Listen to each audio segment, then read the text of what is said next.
Right, Iran పై కూడా America చేస్తున్నటువంటి దాడులకి revenge ఉండాలిగా మరి.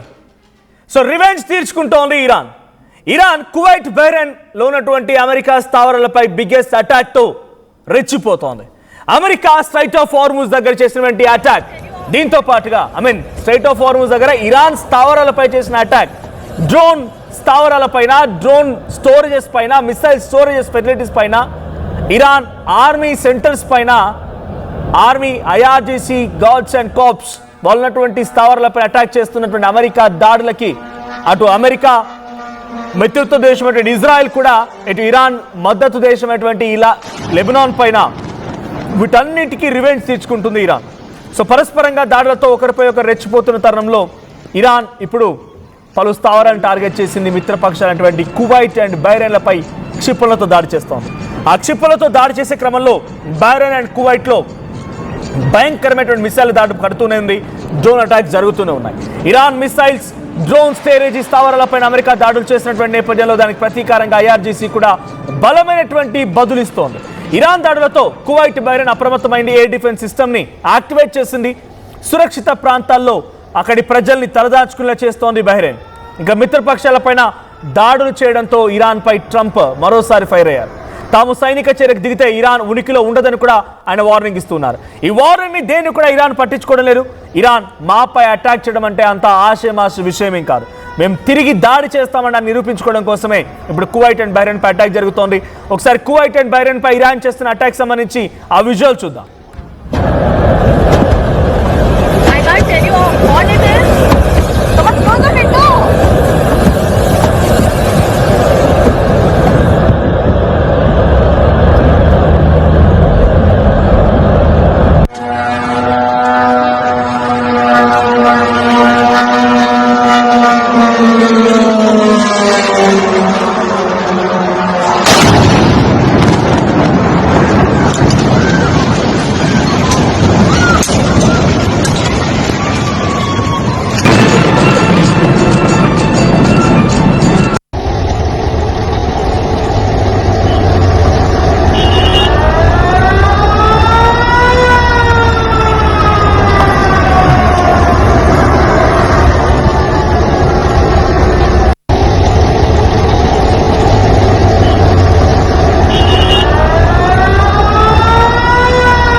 బట్ ఇరాన్ ఇప్పుడు బహ్రెయిన్ అండ్ కువైట్ పై భయంకరమైనటువంటి దాడి చేస్తోంది. ఆ దాడిలో బహ్రెయిన్లో ఉన్నటువంటి పలు స్థావరాలు పూర్తిగా ధ్వంసమవుతూ ఉన్నాయి. అక్కడ ప్రజల్ని కూడా అప్రమత్తం చేసినటువంటి బహ్రెయిన్ ప్రభుత్వం వారందరినీ కూడా సేఫెస్ట్ ప్లేసెస్కి పంపించేందుకు ప్రయత్నం చేస్తోంది. ఇకపోతే కువైట్లో కూడా గతంలో ఇటువంటి మాదిరిగానే దాడులు జరిగినప్పుడు పలు పెట్రో ఇండస్ట్రీస్ పూర్తిగా ధ్వంసమైపోయాయి. పలు కీలకమైన ఇన్ఫ్రాస్ట్రక్చర్ను కూడా దెబ్బతీసే ప్రయత్నం చేసింది ఇరాన్.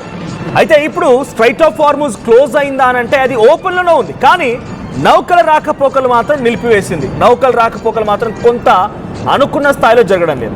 నిన్నటి వరకు కేవలం 10 నౌకలు మాత్రమే అటు ఇటుగా నౌకల యొక్క ప్రయాణాన్ని సాగించాయి. నిన్న ఒక ఎవర్ క్వీన్ అనేటువంటి ఒక షిప్ పైన చాలా భయంకరమైనటువంటి దాడి జరిగింది. ఆ కార్గో షిప్ పైన ఎవర్ క్వీన్ కార్గో షిప్ పూర్తిగా ధ్వంసమైపోయిన పెట్రోకెమికల్ని తీసుకొస్తున్నటువంటి రవాణా నౌక అది.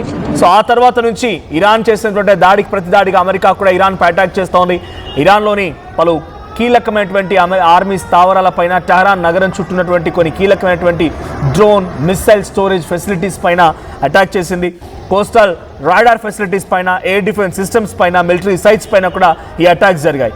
ఈ అటాక్స్కి తిరిగి ప్రతీకారంలో భాగంగానే జవాబిస్తూ బదులిస్తూ ఇరాన్ ఇప్పుడు మళ్ళీ అమెరికా అయినటువంటి మిత్రత్వ దేశాలు బహ్రెయిన్, కువైట్ పై అటాక్స్ జరుగుతూ ఉన్నాయి. సో ఇక రెండు చోట్ల కూడా అటాక్ జరుగుతూనే ఉన్నాయి. అటాక్ సంబంధించి ప్రెజెంట్ ఎక్కడ చూసినా కూడా ఒక హై టెన్షన్ వాతావరణం నెలకొంది.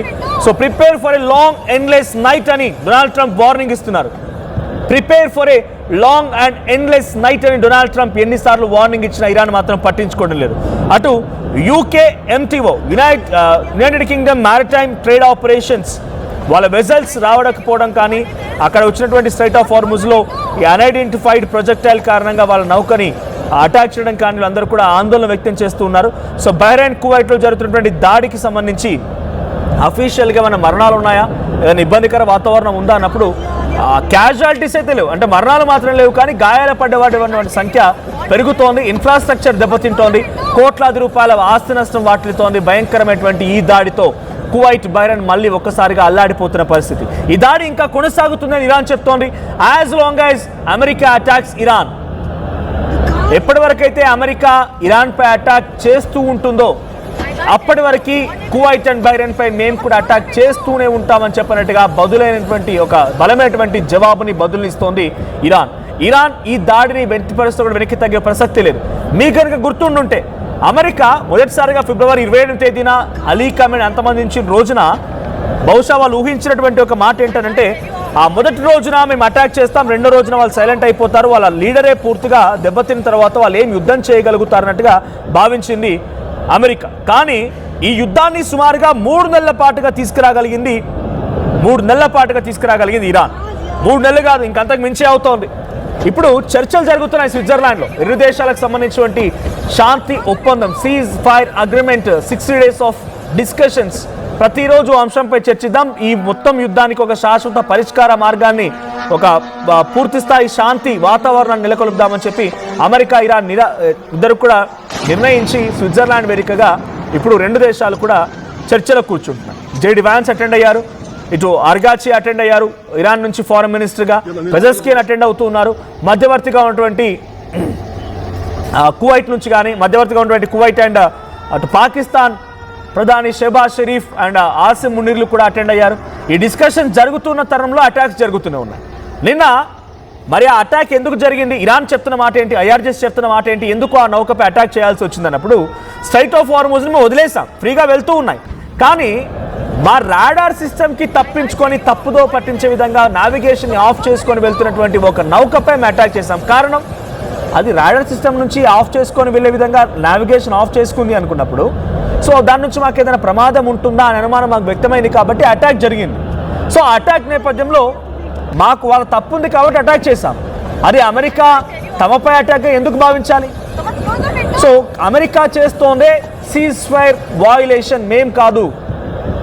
శాంతి ఒప్పందానికి సంబంధించి ఉల్లంఘించింది అమెరికానే, మేం కాదు. మేము మా పరిధిలో వచ్చేటువంటి ఆ స్ట్రైట్ ఆఫ్ హార్ముజ్ దగ్గర మాకేదైనా ప్రమాదం ఉంటుందా అనే అనుమానం వచ్చినప్పుడు డెఫినెట్గా మేము రిటిలియేట్ చేస్తాం. మేము కావాలని ఎక్కడ అటాక్ చేయలేదు. పైపెచ్చు మేము ఈ అటాక్ చేయకంటే మునిపే ఇజ్రాయెల్ లెబనాన్పై అటాక్ చేసింది. లెబనాన్పై భయంకరమైనటువంటి దాడులతో రెచ్చిపోయింది, డ్రోన్లతో అటాక్ చేసింది, మిసైల్స్తో అటాక్ చేసింది. దక్షిణ లెబనాన్ మొత్తానికి కూడా అల్లకల్లమైన వాతావరణాన్ని ఇజ్రాయెల్ క్రియేట్ చేస్తోంది. కాబట్టి అక్కడ జరిగిన పరిణామాలని సీజ్ ఫైర్ ఉల్లంఘనగా భావించాలి, కానీ మేము చేసింది సీజ్ ఫైర్ ఉల్లంఘన కిందకి రాదు అనేది ఇరాన్ చెప్తున్నమాట. కానీ అమెరికా అధ్యక్షుడు డొనాల్డ్ ట్రంప్ ఇవేం పట్టించుకోవట్లేదు. You please get ready and be prepared for a long and endless night ఆయన చేస్తున్నటువంటి ఒక కామెంట్ ఇది. అమెరికా చేసినటువంటి ఆ కామెంట్స్కి ఇరాన్ కూడా ఏమాత్రం భయపడడం లేదు. ఎస్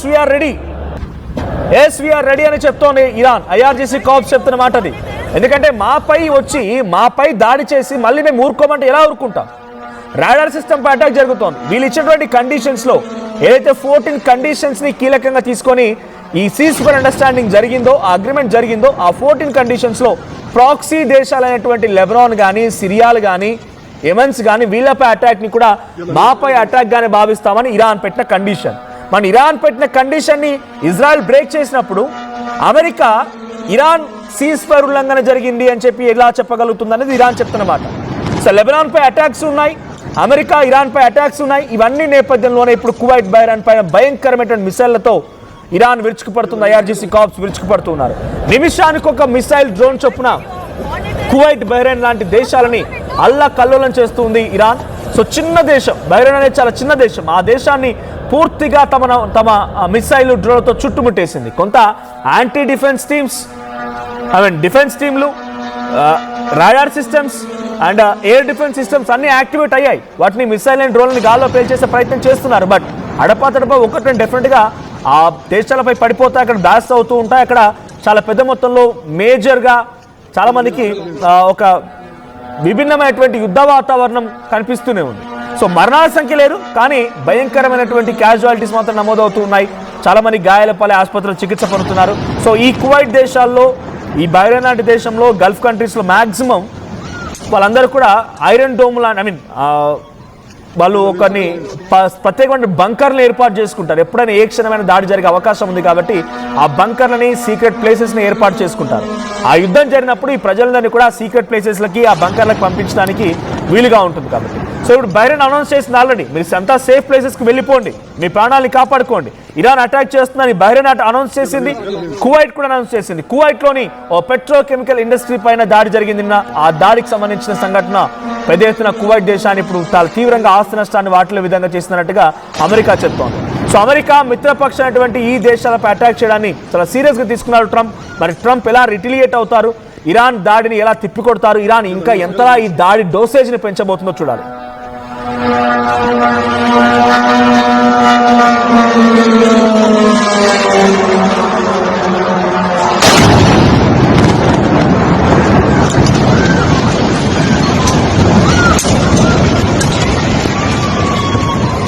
يلا ننزل يلا ننزل.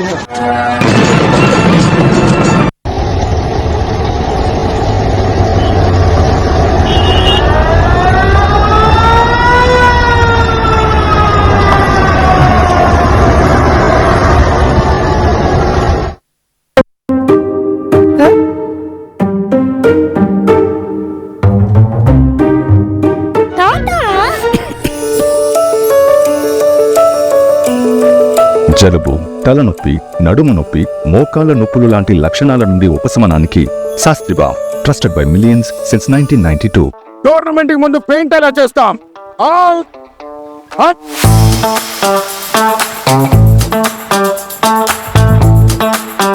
ప్లాన్ అయితే చాలా బాగుంది సార్, స్టేడియం పరిస్థితి చూడండి. టోర్నమెంట్ ముందు పెయింట్ ఎలా చేస్తాం? టెక్నో పెయింట్స్ ఉందిగా. Techno paints, township, dam, stadium లేదా మనీళ్ళు, పెయింట్స్ నుంచి పెయింటింగ్ వరకు పూర్తి సొల్యూషన్ కావాలంటే మేమున్నాం. కానీ సార్, టైంకి పూర్తవుతుందా? రోజుకు 23 లక్షల స్క్వేర్ ఫీట్ పెయింటింగ్ చేయగల సామర్థ్యం, 5,000 మంది స్కిల్డ్ లేబర్ టీం మా వెంట ఉంది. 23 లక్షల? అవును, ప్రపంచ స్థాయి రంగులు, అద్భుతమైన షేడ్స్ తో భారతదేశపు అసలైన పెయింట్ మరియు పెయింటింగ్ శక్తిని మేమే. We are Techno Paints. Techno paints.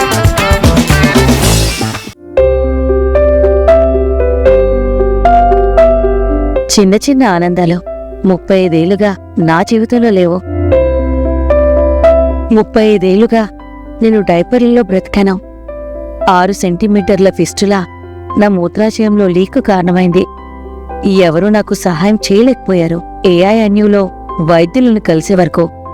అక్కడ వారు రోబోటిక్ శస్త్రచికిత్సతో నాకు పరిష్కారం ఇచ్చారు. వారు నా ఆత్మవిశ్వాసాన్ని కూడా తిరిగిచ్చారు. Precision care makes it possible. The Center for Robotic Surgery at AINU.